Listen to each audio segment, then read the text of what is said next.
ತನಕ ಶೇಕಡಾವಾರು ಎಷ್ಟು ಮತದಾನ ಆಗಿದೆ ಈ ಬಗ್ಗೆ ಮತ್ತಷ್ಟು ಇನ್ಫಾರ್ಮೇಶನ್ ಕೊಡೋದಕ್ಕೆ ಮೈಸೂರಿನಿಂದ ನೇರ ಸಂಪರ್ಕದಲ್ಲಿ ನಮ್ಮ ರಿಪೋರ್ಟರ್ ಪುಟ್ಟಪ್ಪ ನಮ್ಮನ್ನ ಜಾಯಿನ್ ಆಗಿದ್ದಾರೆ. ಪುಟ್ಟಪ್ಪ, ಇಲ್ಲಿ ತನಕ ಎಷ್ಟು ಶೇಕಡಾವಾರು ಮತದಾನ ಆಗಿದೆ? ಮಧ್ಯಾಹ್ನದ ಬಳಿಕ ಮೈಸೂರಲ್ಲಿ ಸದ್ಯಕ್ಕೆ ಮತದಾನಕ್ಕೆ ಯಾವ ರೀತಿ ರೆಸ್ಪಾನ್ಸ್ ವ್ಯಕ್ತವಾಗ್ತಾ ಇದೆ? ಶರ್ಮಿತಾ, ಮಧ್ಯಾಹ್ನದ ಬಳಿಕ ಮೈಸೂರಿನಲ್ಲಿ ಮತದಾನದ ಪ್ರಕ್ರಿಯೆ ಒಂದು ರೀತಿಯಲ್ಲಿ ಹೆಚ್ಚಾಗಿದೆ ಅಂತ ಹೇಳ್ಬೋದು. ಮಧ್ಯಾಹ್ನದವರೆಗೆ ಕೇವಲ 35% ಆಗಿದ್ದಂಥ ಮತದಾನ ಸಂಜೆ 3 ಗಂಟೆಯ ಒಂದು ಮಾಹಿತಿಯನ್ನು ಆಧರಿಸಿ ಹೇಳೋದಾದರೆ ಸುಮಾರು 50% ಹೆಚ್ಚಾಗಿದೆ. ಈಗ ಬಂದಿರುವ 3 ಗಂಟೆ ಆಧಾರದಲ್ಲಿ 50.45% ಮತದಾನ ಆಗಿದೆ. ಒಟ್ಟು ಮೈಸೂರಿನ 6 ವಿಧಾನಸಭಾ ಕ್ಷೇತ್ರಗಳು, ಮಡಿಕೇರಿಯ 2 ವಿಧಾನಸಭಾ ಕ್ಷೇತ್ರಗಳಿಗೆ ಮೈಸೂರು ಕೊಡಗು ಲೋಕಸಭಾ ಚುನಾವಣೆ ನಡೀತಾ ಇದೆ. ಇದರಲ್ಲಿ ಈಗಾಗಲೇ 50% ಮತದಾನ ಆಗಿರೋದು ಒಂದು ಹಂತದಲ್ಲಿ ಮೈಸೂರು ಕೊಡಗು ಮತದಾರರಿಗೆ ಖುಷಿ ತಂದಿದೆ ಅಂತ ಹೇಳ್ಬೋದು. ಪ್ರಮುಖವಾಗಿ 2 ಜಿಲ್ಲೆಗಳಲ್ಲಿ ಮತದಾರರು ತಮ್ಮ ಹಕ್ಕನ್ನು ಚಲಾಯಿಸ್ತಾ ಇದ್ದು ಎಲ್ಲ ಕಡೆಯೂ ಶಾಂತಿಯುತವಾಗಿ ಮತದಾನ ಆಗ್ತಾ ಇದೆ.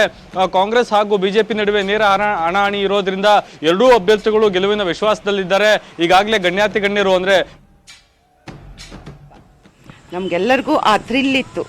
ಆ ಥ್ರಿಲ್ ಜೊತೆಯಲ್ಲಿ ಜಾಗೃತವಾಗಿ ಹಾಕಿ ಯೋಚನೆ ಮಾಡಿ.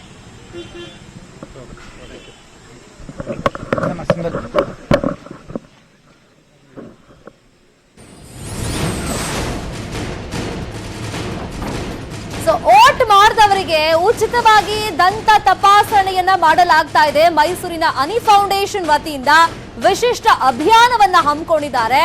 ಸ್ಮೈಲ್ ಆರ್ಕಿಟೆಕ್ಟ್ ಡೆಂಟಲ್ ಕ್ಲಿನಿಕ್ ನಿಂದ ಈ ಅಭಿಯಾನವನ್ನ ಹಮ್ಮಿಕೊಂಡಿರೋದು.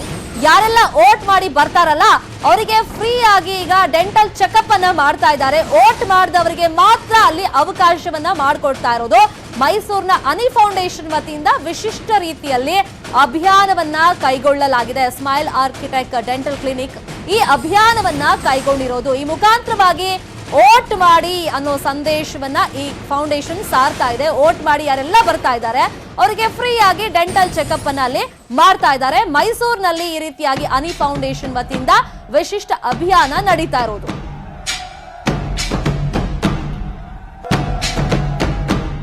ಇವಾಗ ಮತ್ತಷ್ಟು ಇನ್ಫಾರ್ಮೇಶನ್ ಕೊಡ್ತಾರೆ. ಮತ್ತೊಮ್ಮೆ ಜಾಯಿನ್ ಆಗಿದ್ದಾರೆ ಮೈಸೂರಿನಿಂದ ಲೈವ್ ನಲ್ಲಿ ನಮ್ಮ ರಿಪೋರ್ಟರ್ ಪುಟ್ಟಪ್ಪ. ಒಂದ್ ರೀತಿ ವಿಶಿಷ್ಟ ಅಭಿಯಾನಗಳನ್ನ ನಾವು ಸಾಕಷ್ಟು ಬಾರಿ ನೋಡ್ತೀವಿ. ವೋಟ್ ಮಾಡಿದವರಿಗೆ ಈ ರೀತಿ ಹೋಟೆಲ್ಗಳಲ್ಲಿ ಫ್ರೀ ಆಗಿ ಊಟ ತಿಂಡಿ ಕೊಡೋದು ಅಥವಾ ಏನಾದ್ರೂ ಜ್ಯೂಸ್ ಗಳನ್ನ ಕೊಡೋದು ಈ ರೀತಿ ಎಲ್ಲ ಇರುತ್ತೆ. ಸೊ ಈಗ ವಿಶಿಷ್ಟವಾಗಿ ಮೈಸೂರಲ್ಲಿ ಡೆಂಟಲ್ ಚೆಕಪ್ ಮಾಡ್ತಾ ಇದ್ದಾರೆ. ಸೊ ಯಾವ ರೀತಿ ಈ ರೀತಿಯಾಗಿ ಅಂದ್ರೆ ಯಾರು ಈ ರೀತಿ ಅವ್ರಿಗೆ ಸಜೆಸ್ಟ್ ಮಾಡಿದಂತೆ ಈ ರೀತಿ ಅಭಿಯಾನವನ್ನ ಮಾಡಬೇಕು, ಸೊ ಅಲ್ಲಿಗೆ ಯಾವ ರೀತಿ ಮತದಾರರು ಬರ್ತಾ ಇದ್ದಾರೆ, ಅವರಿಂದ ಯಾವ ರೀತಿ ಪ್ರತಿಕ್ರಿಯೆ ವ್ಯಕ್ತವಾಗ್ತಾ ಇದೆ ಅಭಿಯಾನಕ್ಕೆ? ಶರ್ಮಿತಾ, ನಿಜಕ್ಕೂ ವಿಶಿಷ್ಟವಾದಂಥ ಒಂದು ಅಭಿಯಾನ ಅಂತ ಹೇಳ್ಬೋದು. ಮೈಸೂರಿನ ಬೋಗಾದಿಯಲ್ಲಿರುವಂಥ ಅನಿ ಫೌಂಡೇಶನ್ ಈ ಒಂದು ವಿಶಿಷ್ಟವಾದಂಥ ಅಭಿಯಾನವನ್ನು ಹಮ್ಮಿಕೊಂಡಿದೆ. ಯಾರು ಮತದಾನವನ್ನು ಮಾಡಿ ಅವರ ತೋರು ಬೆರಳಿನಲ್ಲಿ ಮತದಾನದ ಇಂಕನ್ನು ಪ್ರದರ್ಶನ ಮಾಡ್ತಾರೆ ಅವರಿಗೆ ಉಚಿತವಾಗಿ ದಂತ ಚಿಕಿತ್ಸೆಯನ್ನು ನೀಡುವಂಥ ಒಂದು ಈ ಅಭಿಯಾನ ಸಾಕಷ್ಟು ರೀತಿಯಾಗಿ ಎಲ್ಲರ ಗಮನವನ್ನು ಸೆಳೀತಾ ಇದೆ. ಯಾಕಂದರೆ ಸಹಜವಾಗಿ ಹೋಟೆಲ್ಗಳಲ್ಲಿ ರಿಯಾಯಿತಿ ದರದಲ್ಲಿ ಡಿಸ್ಕೌಂಟನ್ನು ಕೊಟ್ಟು ತಿಂಡಿ ಊಟಗಳನ್ನು ಕೊಡೋದು ಅಥವಾ ಬೇರೆ ಬೇರೆ ವ್ಯಾಪಾರಗಳಲ್ಲಿ ಅದರಲ್ಲಿ ರಿಯಾಯಿತಿಯನ್ನು ಕೊಡೋದು ಇಷ್ಟು ದಿನಗಳನ್ನು ನಡೆದುಕೊಂಡು ಬಂದಿರುವಂಥ ಒಂದು ಸಹಜವಾದಂಥ ಅಭಿಯಾನಗಳು. ಆದರೆ ಇದು ವಿಶಿಷ್ಟವಾದಂಥ ಅಭಿಯಾನ.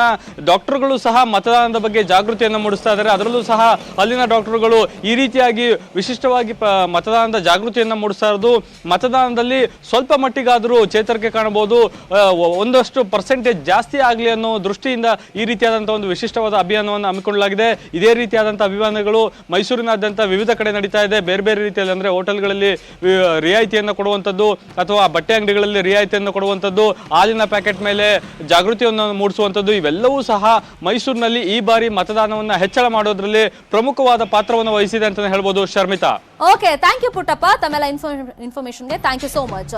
ಇದು ಮೈಸೂರಿನ ಚಿತ್ರಣ. ಆದ್ರೆ ಇನ್ನೊಂದು ಕಡೆ ರಾಜ್ಯದ ಸಾಕಷ್ಟು ಭಾಗಗಳಲ್ಲಿ ಅದರಲ್ಲಿ 14 ಲೋಕಸಭಾ ಕ್ಷೇತ್ರಗಳ ವ್ಯಾಪ್ತಿಯಲ್ಲಿ ಇವತ್ತು ಮತದಾನ ನಡೀತಾ ಇರೋದು. ಬೇರೆ ಬೇರೆ ಕ್ಷೇತ್ರಗಳಲ್ಲಿ ಮತದಾನ ಪ್ರಕ್ರಿಯೆ ಯಾವ ರೀತಿಯಾಗಿ ಸಾಗ್ತಾ ಇದೆ, ಬಹಳ ಕುತೂಹಲ ಇರೋದು ಮಂಡ್ಯ ಲೋಕಸಭಾ ಕ್ಷೇತ್ರದಲ್ಲಿ. ಸೊ ಮಂಡ್ಯದಲ್ಲಿ ಸದ್ಯಕ್ಕೆ ಏನೆಲ್ಲ ಅಪ್ಡೇಟ್ ಇದೆ ಮಾಹಿತಿ ಕೊಡ್ತೀವಿ ಬ್ರೇಕ್ ಆದ್ಮೇಲೆ.